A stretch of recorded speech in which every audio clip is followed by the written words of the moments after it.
아마 다음 주에 시험범위 끝날 것 같아요. 다음 주에 끝날 것 같고 오늘 박정희 정부 초반까지 들어갈 거야. 프린트 지난주에 하던 거 다 있어? 대한민국 정부의 수립?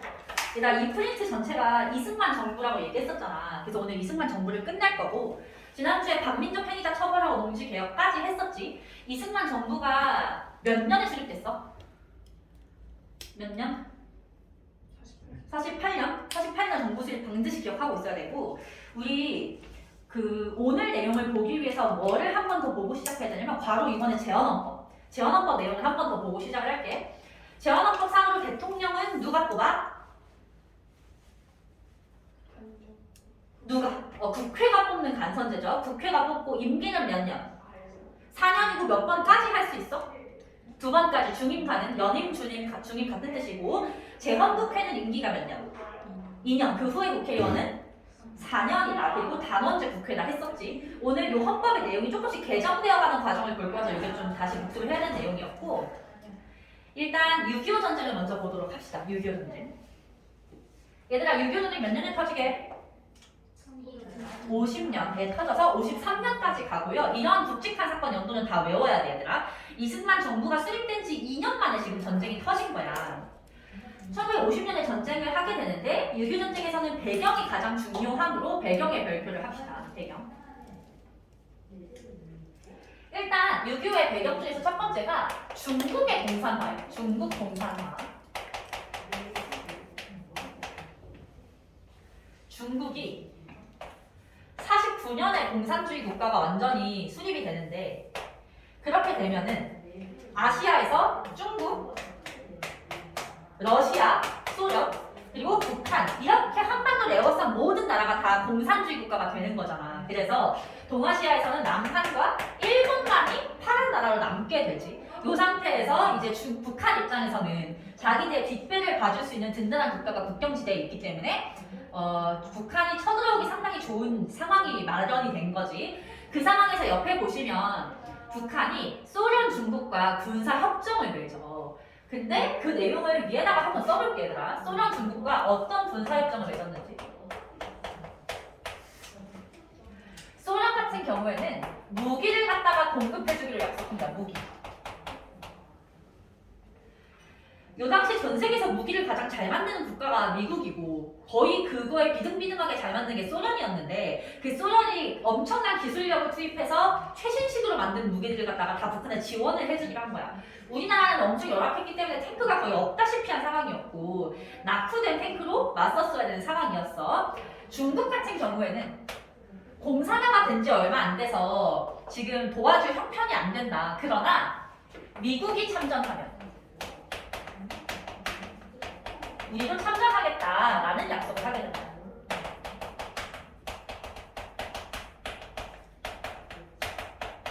당장은 힘들지만 미국이 참전하면 참전하겠다.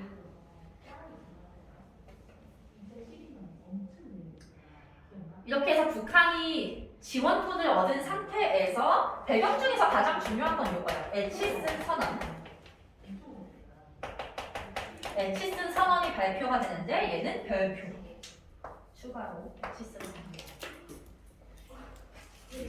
에치슨은 요 당시 미국의 국방부 장관이었어. 미국 국방부 장관이 자기 집무실에 앉아서 동아시아 지도를 쫙 편 다음에 한 30분을 고민을 했어. 30분을 고민을 하다가 지도에다가 이렇게 라인을 하나 그렸어. 이 라인을 에치슨 라인이라고 하는데 에치슨 라인의 내용은 뭐냐면 요 라인 안쪽에 있는 나라는 전쟁이 터지거나 무슨 일이 생기면 미국이 도와줄 것이다. 그러나 그 라인 밖에 있는 나라는 미국이 간섭하지 않겠다는 내용이었어. 그러면 한반도에서 전쟁이 터지면 미국이 돕겠다는 거야? 안 돕겠다는 거야? 안 돕겠다는 거지. 그럼 이 상황을 보고 있었던 북한은 지금이 딱 침략하기 좋은 시기다 라고 생각을 하겠지. 이게 50년 1월의 일이었는데 에치슨이 왜 이러한 발표를 했냐면 쌤이 알기로는 이게 미국에 이 공식적으로 발표한 것은 아니야. 왜냐면 걔네 입장에서도 발표하기 좀 애매하게 한 부분이 있겠지. 근데 역사학자들이 볼 때는 지금 냉전 상태잖아. 냉전 상태인데 어쨌든 미국이랑 소련은 누가 더 센지 붙어보고 싶었을 거 아니야. 근데 걔네가 실질적으로 전쟁을 해버리면 전쟁 규모가 너무 커져서 3차 대전이 터질 수 있는 상황이기 때문에 자기네끼리 싸우기 좀 그렇고 북한이랑 남한의 한반도에서 전쟁을 붙여가서 한번 힘겨루기를 해보고 싶었던 상황으로 해석을 하고 있어. 그래서 어떻게 보면 전쟁을 불축인 거지. 그래서 이거까지 배경으로 보시면 되고 북한이 먼저 침략을 해오게 되죠. 거기 전개 과정에 보시면 북한군의 남침으로 시작한다. 지도를 그려서 한번 표현을 해볼게. 너네는 지도를 그릴 필요까지는 없어. 왜냐면 어차피 교과서에 다 있으니까. 북한이 남침을 해오죠. 주명 왜? 눈이 아파? 괜찮아? 깜짝 놀랐어. 자, 북한이 오늘 남침을 해와서 3일 만에 서울이 수복됩니다. 서울을 빼앗기게 되고, 수복이 아니라 함락되는 거지. 빼앗기게 되고, 어디까지 북한이 쳐내려오게 되냐면 여기. 거의 경상남도를 제외한 모든 땅이 북한의 손아귀에 들어가게 돼. 여기에 흐르는 강이 낙동강이기 때문에 거기 빈칸에 낙동강 방어선을 구축했다라고 얘기를 합니다.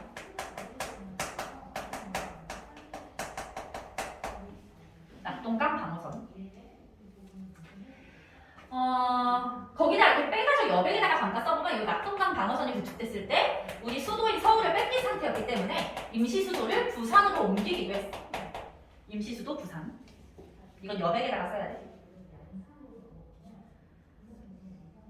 근데 이때 국제 평화를 깼다는 이유로 북한을 이제 제어하기 위해서 유엔군이 참전을 하게 되고 이때 유엔군이 어떤 작전을 펼치냐면 인천 상륙작전을 요때 펼치는 거예요.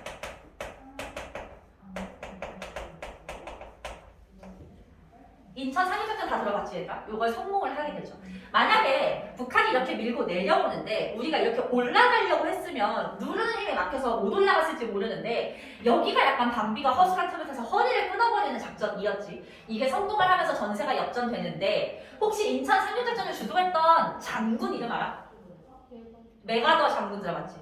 그 메가더 장군이 사실은 우리나라 그 미군정 할 때 그 군정을 다스리던 사람이었어 얘들아. 메가더의 국적은 미국이잖아. 그러니까 사실은 엑시스 선언 발표했을 때 미국이 진짜로 한반도 전쟁 났을 때 내버려줄 생각은 아니었겠지. 그러면 한반도가 공산화가 될 수도 있으니까 유엔군으로 참전을 할 꼼수를 부렸던 거야. 어쨌든 간에 미국이 아예 개입을 안 한 건 아니다. 그래서 유엔군이 들어오면서 전세가 역전되게 되고 우리도 되게 많이 올라가게 되거든. 올라가서 어디까지 가냐면 여기까지 가요. 여기에 흐르는 강이 압록강이어서 우리는 압록강까지 진격을 했다 이렇게 표현을 하게 되는 거예요. 압록강 진격. 근데 아까 미군이 참전하면 누가 참전하겠다고 했었어? 중국이 참전하겠다고 했잖아. 요 시점에서 중국군이 참전을 하게 돼. 중국군이 참전합니다. 어마어마한 인해 전술로 참전을 해서 우리의 혼을 쏙 빼놓게 되고 이렇게 내려올 때 우리 국군의 약간 혼을 빼놓기 위해서 꽹과리를 엄청 치면서 내려왔다고 하고 그 수많은 인파. 어쨌든 간에 중국군 참전은 언제인지 좀 많이 물어보니까 압록강 진격 이후라고 잘 체크를 해놓으시고요. 다시 밀려 내려가서 거의 충청도까지 다시 내려가게 되거든요, 얘들아. 여기까지. 밀려 내려가는 데 있어서 두 번의 후퇴 사건이 존재를 하게 되는데 그 사건을 좀 강조를 해서 볼게요, 얘들아. 일단 첫 번째가 흥남철수. 흥남철수, 빈칸에. 흥남철수 뒤는 일사후퇴.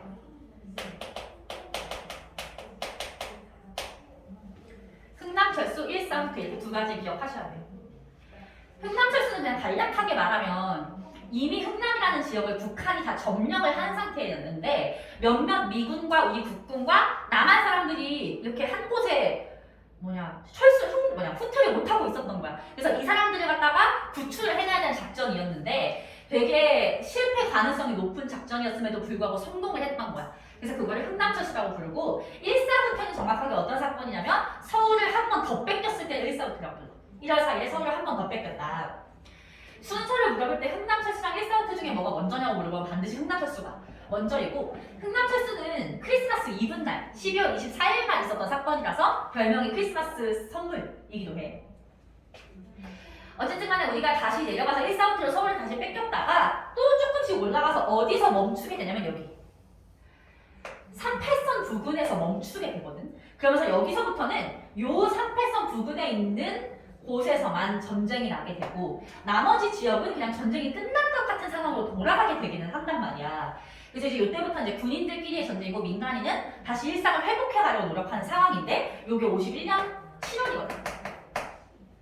근데 전쟁이 몇 년에 끝나? 53년에 끝나지. 그러면은 요 교착 상태로 도입한 51년부터 2년 동안은 뭐를 하느냐? 휴전회담을 하는 거야. 정전회담. 그래서 이제 정전회담을 하는 모습을 한번 볼게요. 이 정전회담을 먼저 하자고 제안한 것은 소련이었어, 소련. 근데 정전회담을 2년 동안 했다는 것은 뭔가 논의가 제대로 안 풀렸다는 거겠지. 두 가지 문제 때문에 논의가 길어지게 되는데, 일단 첫 번째는 군사 분계선 문제였고, 자, 쉽게 말해서 휴전선 문제. 두 번째는 포로 송환 문제였고. 포로 송환 문제.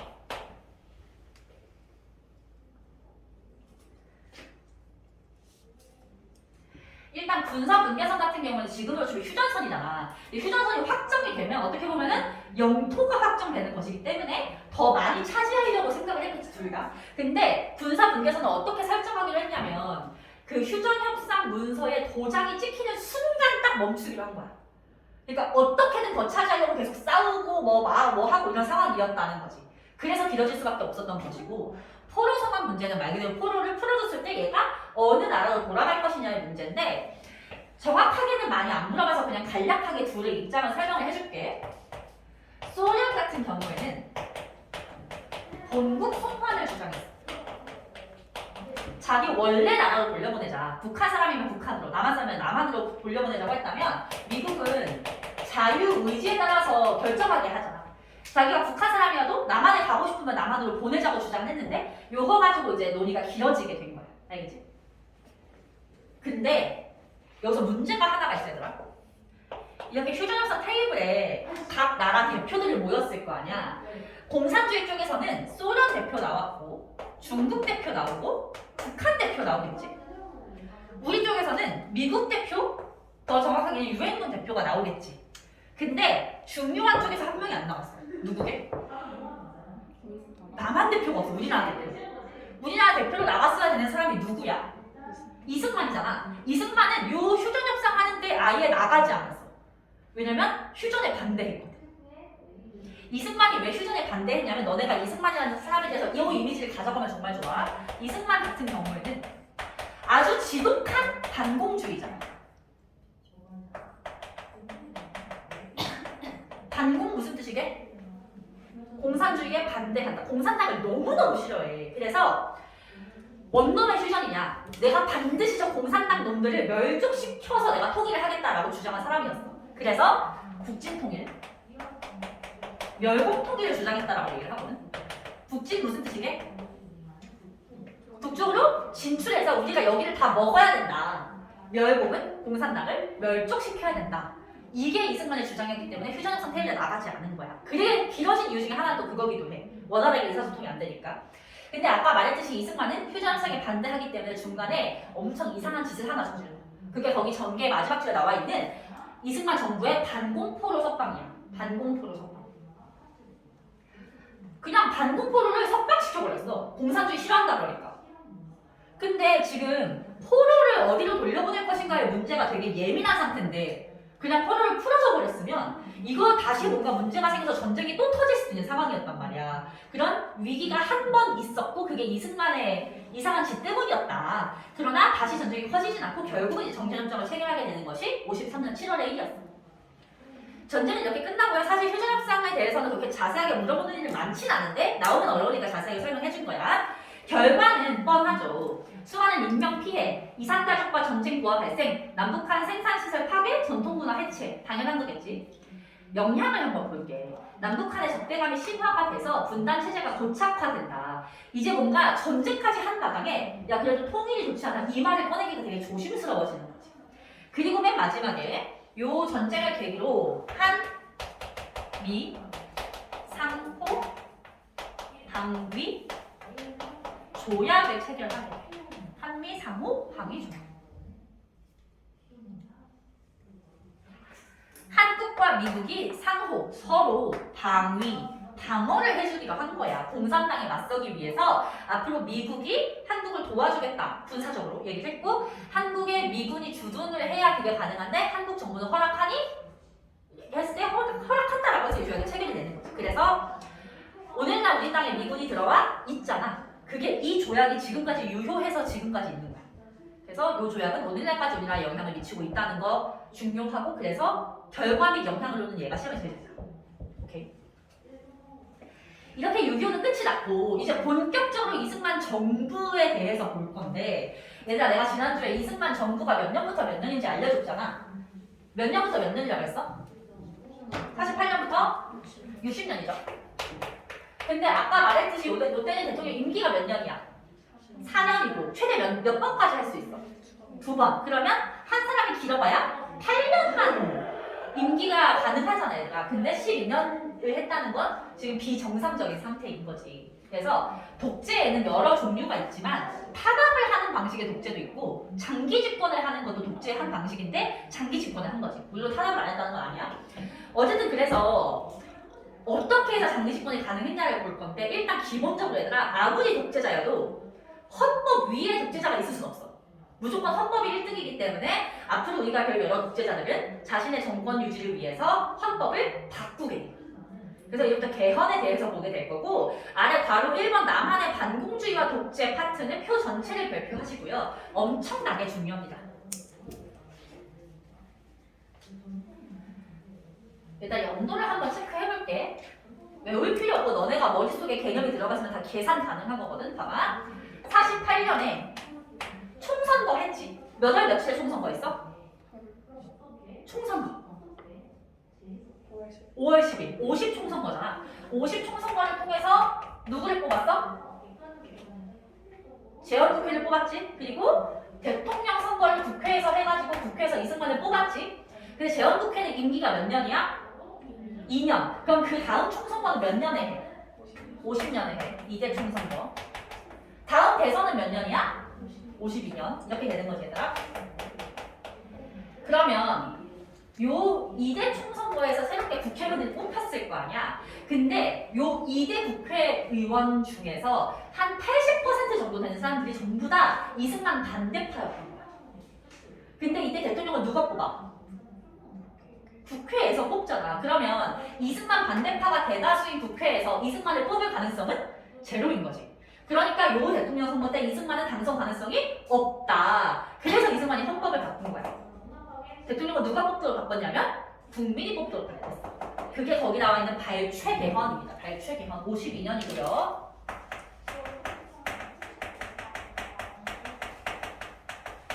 내용은 대통령을 국민이 뽑는 직선제 개헌이다. 직선제. 직접 선거. 배경은 2대 국회에 이승만 반대파가 많아서. 그래서 52년 대선에서 이승만이 당선될 수 있었어. 근데 얘들아, 일단은 요거 하나 체크할게. 52년이면 아직 뭐 하는 중이야? 전쟁 중이잖아. 아까 전쟁 중에 임시수도를 어디로 옮겼지? 부산을 옮겼지. 그래서 일단 요거는 부산에서 있었던 일이에요. 부산에서. 부산.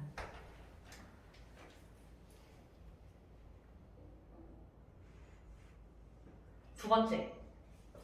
너네도 사회 시간이나 이럴 때 배웠었겠지만 개헌안을 그냥 대통령이 하고 싶다고 해서 되는 게 아니라 국회에 동의가 있어야 되잖아. 근데 국회의원 중에 대다수가 이승만 반대파면 그걸 통과시켜주지 않았을 거 아니야. 근데 어떻게 통과가 됐느냐? 두 번째 줄에 나와 있어. 봐봐봐. 국회의원 통근버스를 납치를 한 후에 기립표결을 시켰어. 요 과정도 알아야 되더라. 요때는 1인 1자가용 이런 사회가 아니거든 얘들아. 한 가구 1자가용이 아니라서 대부분 사람들이 통근버스를 타고 출근을 한 거야. 국회의원들이. 그래서 그 통근버스를 탔을 때 걔를 통째로 납치를 해. 그 의외 상황은 뻔하죠. 요때가 전쟁 중의 부산이기 때문에 지하 벙커가 되게 많았고 지하 벙커로 데리고 가서 뭐 협박, 폭력 이런 것들이 있었겠지. 그 상태로 그들을 다시 국회에 들여다 놓은 다음에 이승만이 보는 앞에서 기립표결을 시킨 거야. 내가 헌법을 바꾸고 싶은데 반대하면 이뤄서 이렇게 된 거지. 그러니까 반대를 할 수가 없는 거야. 반대를 하고 싶으면 제 목숨을 내놔야 되는 상황이 됐기 때문에 그런 과정을 통해서 통과가 됐다는 거지. 왜 발췌 개헌이라고 부르냐면 이때가 지금 헌법이 만들어지고 4년밖에 안 된 시점이잖아. 그래서 헌법에서 좀 부실하거나 고쳐야 될 부분이 되게 많아서 국회에서 이거 개헌해야 된다고 내세웠던 그 조항이 300개가 넘었대. 근데 진짜 해야 되는 건 안 건드리고 지가 하고 싶은 것만 골라서 했다고 해서 발췌해요. 이라고 불러. 그래서 어쨌든 간에 이대 대통령이 뽑혔고요. 너희들이 의문을 들 수 있는 것 중에 하나가 그럼 국민들은 이승만을 뽑았나? 이거일 수 있거든. 근데 전쟁 중이라는 상황을 기억을 해야 돼. 지금 전쟁 중이고 휴전협상을 하고 있어서 그나마 다시 일상으로 복귀를 하려고 하고 있는데 괜히 대통령을 바꿨다가 그 대통령이 뭔가 잘못해서 또 전쟁이 터질 수 있으니까 국민들이 이제 변화를 원하지 않는 쪽으로 가게 되는 그런 습성이 있었던 거야. 자, 그렇고요 얘들아. 52년에 당선이 됐어. 그 다음 대통령 선거는 몇 년이야?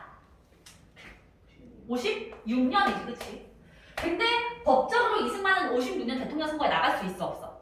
나갈 수 없잖아. 왜냐면 중임, 연임 두 번까지만 가능하기 때문에 세 번째로 나갈 수는 없는데 이승만은 나가고 싶었던 거지. 그래서 이승만이 56년 대통령 선거에 세 번씩이나 나갈 수 있게 하기 위해서 54년도에 헌법을 또 바꿔요. 이게 4.4.5.1 개헌이야.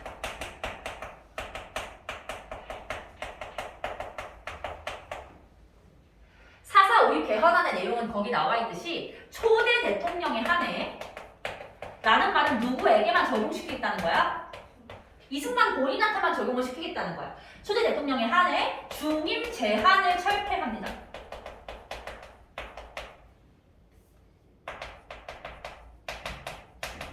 중임 제한 철폐. 제한이 없다는 건 말 그대로 무제한으로 나갈 수 있는 거야. 죽기 전까지. 그래서 엄청나게 장기 집권을 할 수 있는 발판이 만들어진 거지. 근데 얘들아, 요게 왜 4.4.5.1이라고 부르는지를 이제부터 설명을 할 건데 국회의원의 3분의 2가 찬성을 해야 요 개헌안이 통과가 되거든. 그래서 최소한 몇 명이 찬성해야 되는지 그 기준을 봤더니 3분의 2가 136.33330명이었대. 그러면 최소 몇 명이 찬성해야 이게 통과가 되는 거야. 137명이 찬성해야 되지. 왜냐면 요거 이상이니까. 근데 딱 136명이 찬성을 한 거야. 그래서 한 표 차이로 요게 통과를 못했어. 못했는데 다음날 갑자기 신문이나 이런 데 난리가 난 거야. 막 서울대학교 수학과 교수 이런 사람들이 막 칼럼을 쓰는 거야. 칼럼을 뭐라고 썼냐면 애초에 기준을 136.3333으로 잡은 것 자체가 잘못됐대. 왜냐면 이게 그냥 숫자 계산, 뭐 산수하고 수학 문제 푸는 데 있어서의 기준이 아니고 사람 명수를 세는 기준이기 때문에 기준 자체를 소수가 없는 정수 상태로 만들었어야 된다는 거야. 그럼 얘를 소수점을 떼려면 반올림을 해야 되기 때문에 반올림을 했을 경우에 136명을 애초에 기준으로 삼았어야 되고 그러면 136명이 뽑은 것은 그 이상에 들어가므로 통과다라고 얘기를 한 거야. 말도 안 되지 얘들아. 무슨 뭐 명수 셀 때는 이렇게 하고 뭐 물건 셀 때는 이렇게 안 하고 이게 없잖아. 그래서 말도 안 되지만 그때 당시에는 이게 그냥 통과가 돼버렸던 거야. 사회적 분위기 자체가. 그래서 4.4.5.1이라고 불러요. 4.4.5.1은 반올림의 옛날 표현이야. 4까지는 버리고 5부터는 올린다. 그래서 편법을 써가지고 통과를 시켰고 그렇게 해서 56년 대통령 선거에 이승만이 나가게 됐어 얘들아. 근데 56년 대통령 선거에서 어떤 일이 발생을 하냐면 일단 이승만의 정당이 우리 지난번에 배웠던 독촉이었지만 이름을 바꿔서 자유당이 됐거든. 자유당에서 이승만이 대통령으로 후보에 나오게 되고 민주당에서는 신익희라는 사람이 후보로 나오게 돼. 이 사람 이름을 쓰거나 외울 필요 전혀 없어요. 설명만 하는 거야. 그리고 이때 당시에 무소속으로 조봉암이라는 사람이 나오게 돼. 근데 이 신익희가 어떤 사람이냐면 그냥 들어만 두시면 돼요. 김구가 되게 아끼던, 김구가 양아들같이 여기던 존재였거든. 임시정부 할 때부터 같이 활동을 했고 김구의 정말 최애 후배였어. 그런데 이제 김구는 이때 죽은 상태였지만 신익희가 대통령 선거 나왔을 때 물론 이 자체로도 훌륭한 사람이긴 하지만 사람들이 볼 땐 김구가 다시 돌아온 것 같은 느낌인 거야. 그래서 신익희한테 되게 표가 많이 몰릴 예정이었는데 병인가 나이 들어서 돌아가셔요 중간에. 그래서 돌아가셔서 민주당 후보가 공석이 됐어. 그래서 이승만 대 조봉암이었는데 이승만이 당선이 됐어. 근데 문제는 뭐냐면 이승만이 당선되긴 했는데 서울에서 가장 중요한 도시가 서울이잖아. 서울에서 이승만보다 신익희 추모표가 더 많았어. 무효표를 넣은 거야. 그러면 사실은 신익희가 나왔으면 이승만이 진다는 소리니까 대통령이 되긴 했지만 그 정당성이 줄어드는 거지. 그리고 조봉암이라는 사람이 굉장히 많은 표를 얻은 거야. 생각보다. 자, 조봉암이라는 사람에 대해서 설명을 해줄게. 조봉암은 이때 당시 이승만이 80대였는데 조봉암이 40대밖에 안 됐어. 나이가 절반이야 절반. 지금도 40대가 대통령 선거 나오면 진짜 젊은 건데 요때는 진짜 젊었겠지. 지금은 좀 약간 20대 대학생이 막 대통령 선거 같은 나온 것 같은 그런 느낌이야. 근데 이승만은 엄청 정치에서 잔뼈가 굵잖아. 임시정부 대통령도 했었고 뭐 독립운동도 많이 했고 이랬었는데 완전 신진 정치인이었던 조봉암이 이겼던 지역도 있어. 얘가 더 표를 많이 얻은 지역도 있는 거야. 엄청 인기가 많은 거야. 그러면 왜 그랬냐면 아까 얘들아 이승만이 무슨 통일을 주장했다고? 북진 통일? 멸국 통일을 주장했잖아 얘들아. 이거는 지금 들으면 별 느낌이 안 올 수 있겠지만 그때 당시는 전쟁이 끝난 지 3년밖에 안 된 시점인데 북진 통일, 멸국 통일 하려면 무조건 또 전쟁이 터져야 되는 거니까 무섭지. 그리고 북한에 나의 가족과 친구와 이웃이 살고 있는 사람들도 많은데 그 사람들 입장에서는 그럼 그들을 다 죽인다는 거니까 너무 무서울 수밖에 없어. 그래서 이거를 지지하기가 쉽지가 않은데 이때 조봉암이 평화통일 운동을 주장한 거야. 평화통일. 우리 평화를 놓은 방법으로도 충분히 통일을 할 수 있다라고 주장을 했기 때문에 인기가 되게 많았던 거야. 그래서 이승만이 이때 대통령에 당선은 되는데 상당히 입지가 불안정해져. 입지가 불안정해져. 그래서 내가 거기 56년 대선을 따로 넣은 것이 이 대선이 상당히 좀 중요한 의미를 가지거든. 빈칸의 무소속의 조봉암 약진. 약진은 생각보다 많은 표를 얻었다는 의미라고 생각하시고요. 우리가 이승만에 대해서도 배우고 다음 주랑 이번 주랑 해가지고 박정희에 대해서도 배울 텐데 우리가 이런 독재자에 대해서 생각을 하면 있잖아 얘들아. 좀 우리가 상식 수준에서 생각을 하면 내가 독재자야. 근데 나에 대한 국민들의 지지도가 떨어져. 그러면 뭔가 잘해줘서 그들의 환심을 살려고 할 것 같은데 이들은 그러지 않고 나의 입지가 불안정해지면 더 독재를 강화하고 통제를 더 강화한단 말이야. 그래서 여기 보면 50년 대선 이후에 독재를 강화하는 모습이 나와. 이거를 내가 설명하는 이유는 이거 하나하나 연도를 외울 수 없기 때문에 56년 그 조봉암 대선 이후라고 얘네들의 문제를 풀 때 넣으시면 돼요. 일단은 조봉암을 사용시켜요. 조봉암을 사용시켜요. 조봉암이 무소속이었잖아. 그래서 이제 이 대선 이후에 정당을 하나 만들거든. 이 조봉암이 만든 정당이 진보당이었는데 이 진보당의 조봉암과 그 주변 인물들을 사형시킨 사건을 진보당 사건이라고. 그러니까 진보당 사건. 지금 이들을 사용하는 방법은 쉽죠. 간첩으로 몰면 됩니다. 간첩 빨갱이. 그래서 이 조봉암이 말이야 평화통일을 주장하더니 알고 보니까 간첩이었다 라면서 간첩 누명을 씌워서 재판을 받게 했고 사형 선고를 받은 거야. 근데 얘들아 우리나라는 재판을 몇 시까지 받을 수 있어? 3심까지 받을 수 있지. 그럼 내가 아무리 극악무도한 연쇄살인범이어도 1심의 그 내용이 마음에 안 들면 그 판결 사항이 마음에 안 들면 2심으로 올라갈 수 있게 항소를 할 수 있잖아. 그럼 그 기간을 줘야 되는 게 맞는 거지. 근데 조봉암은 1심에서 사형 선고를 받고 18시간 만에 사형을 집행해버렸어. 항소할 시간을 주지 않고. 그거는 진짜 유영철 같은 놈도 지금 살아있는데 말도 안 되는 거잖아. 나중에 2009년인가 최근에 들어서 사법부에서 이거는 국가에 의해서 조봉암이 살인을 당한 것이 맞고 국가의 잘못이고 조봉암은 무죄다 라고 다시 선고를 할 정도의 일이었어. 어쨌든 간에 진보당 사건으로 조봉암을 사형을 시켰고 두 번째로는 국가보안법을 개정합니다.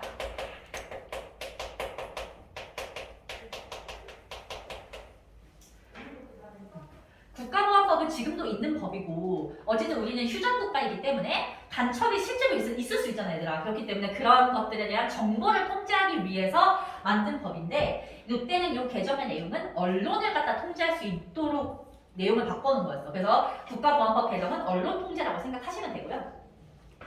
실제로 이때 정부를 비판하는 기사를 많이 내서 신문사 하나를 폐간시키는데 그 신문사는 경향신문이야.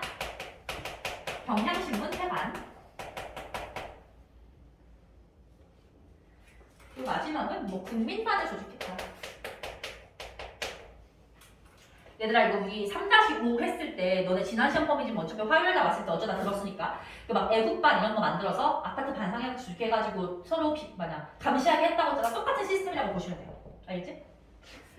그렇게 해서 이제 반공주의를 강화해서 반공을 독재에 이용을 하는 거야. 그래서 이게 괄호 1번의 제목 자체가 반공주의와 독재인데 독재의 반공을 이용한다는 게 뭔지 알겠어? 반대파는 간첩으로 몰아서 죽이고 그리고 이승만이 대통령이 아니면 또 전쟁이 날 수 있다는 식으로 위기감을 조성을 하는 그런 형태의 독재 방식을 의미합니다. 그 다음 뒷장 넘어가서 괄호 2번까지 보고 얘들아 한번 쉬자. 괄호 2번. 전후복구와 경제 재건인데요. 한마디로 이승만 정부 시기의 경제라고 보면 돼. 이승만 정부 시기의 경제는 어땠을까 얘들아? 진짜 개판이죠, 개판 이쪽 경제는. 왜냐면 일제강점기 끝난 지 얼마 안 됐는데 전쟁까지 났으니까 정말 가난했어. 그런 말 들어봤어? 이때 우리나라는 전 세계에서 가장 가난한 국가였고 에티오피아나 소말리아 같이 우리가 지금 생각할 때 가장 가난한 국가가 걔네잖아? 그 나라에서 이때 우리를 도와주려고 막 돈을 보내줄 정도였단 말이야. 물론 그때 당시 에티오피아랑 소말리아는 지금처럼 가난한 나라는 아니었긴 했는데 어쨌든 간에 그런 정도로 가난했기 때문에 이때 얘가 가장 필요한 것은 어떻게든 경제를 조금이라도 발전시키는 거 였는데 일단 동그라미 1번을 먼저 보시면 산업시설 재건이라고 해서 빈칸에 귀속재산이라고 써볼게요. 귀속재산.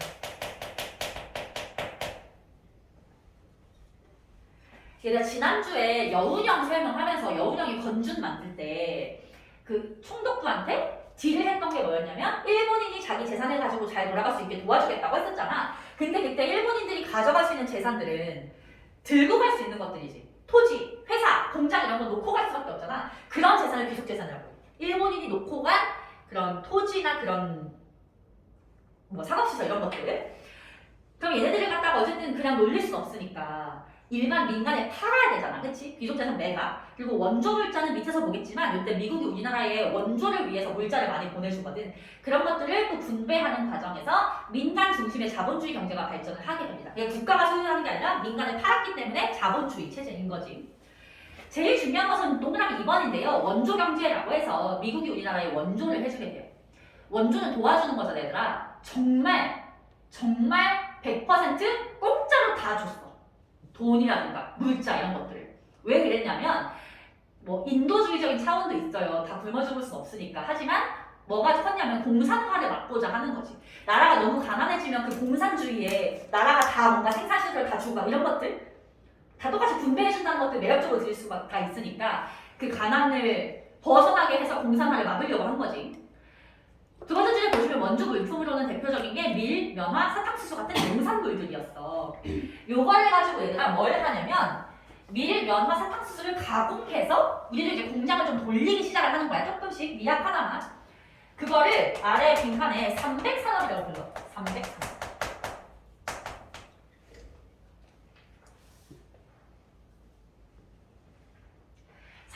뭐냐면 이거 여백에 내가 써야 되는데 밀을 가공해서 밀가루를 만들고 면화를 가공해서 면을 만들고 사탕수수를 가공해서 설탕을 만드는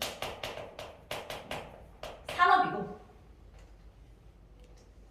밀가루 만드는 걸 제분이라고 하고 면을 만드는 걸 면방직이라고 하고 설탕 만드는 걸 제당이라고 해서 제분, 제당, 면방직, 세 산업을 300산업이라고 불러.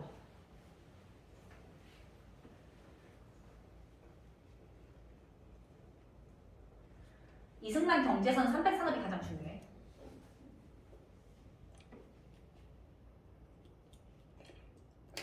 왜 300이라고 하게? 얘네 다 컬러가 하얀 거야. 그래서 세 개의 하얀색 산업이라고 해서 300산업이라고 불러.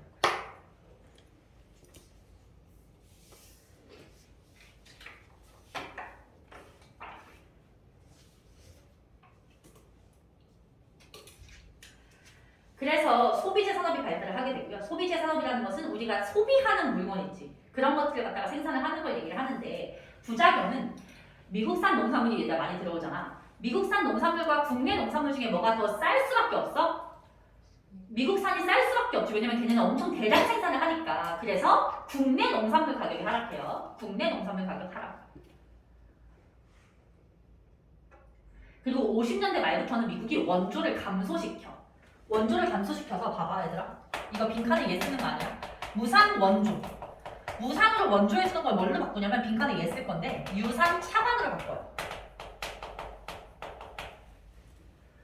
공짜로 돈을 대주다가 이제는 갚으라고 하는 거야 나중에. 왜냐면 미국도 언제까지 이걸 해줄 수는 없는 거고 어쨌든 간에 한국이 자립을 할 수 있게 도와주는 게 목적이기 때문에 이렇게 바꾼 거지. 그래서 일시적으로 경제 위기가 찾아왔고요.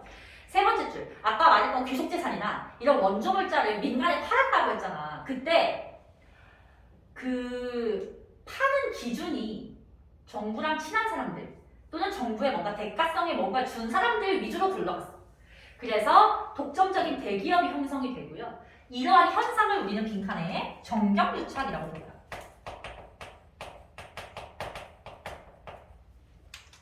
정치와 경제가 유착 관계에 있다는 거야, 말 그대로. 그래서 너네 영화 같은 거 보면 막 대기업 뭐 로비 같은 거 할 때 뭐 추석이라고 사과 박스 들고 왔는데 그 안에 다 돈다발 들어있고 막 이런 것들 있잖아. 그런 모습이 요때부터 형성됐다고 보는 거야. 오케이? 자, 그럼 여기까지 보고 5분 쉰 후에 사회부 혁명을 보도록 합시다.